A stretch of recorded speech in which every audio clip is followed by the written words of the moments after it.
سے آپ کو اپڈیٹ کرتے چلیں کہ سانحہ مچھ کے حوالے سے شدید سردی اور دھند کے باوجود بزرگ، نوجوان اور خواتین کا چھوٹے چھوٹے معصوم بچوں کے ساتھ علی پور میں گزشتہ روز سے تاحال احتجاجی دھرنا جاری ہے۔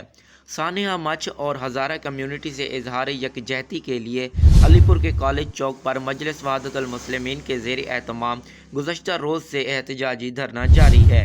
شدید سردی اور دھند کے باوجود بزرگ، نوجوان اور خواتین چھوٹے چھوٹے معصوم بچوں کے ہمراہ احتجاجی دھرنے میں شریک ہیں۔ دھرنے کے شرکاء ساری رات شدید دھند اور سردی میں قومی شاہراہ پر بیٹھے رہے۔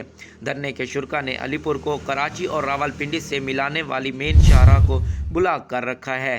دھرنے میں شریک مرد و خواتین نے بات کرتے ہوئے بتایا کہ اپوزیشن کے نمائندے مچھ سانحہ میں شہید افراد کے لواحقین سے اظہار یکجہتی کے لیے پہنچ گئے، پر وزیر اعظم عمران خان تاحال وہاں نہیں گئے۔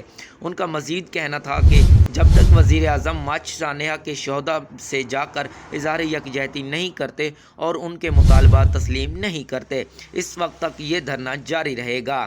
مزید خبروں سے اپڈیٹ رہنے کے لیے دیکھتے رہیے آپ تک ٹی وی چینل۔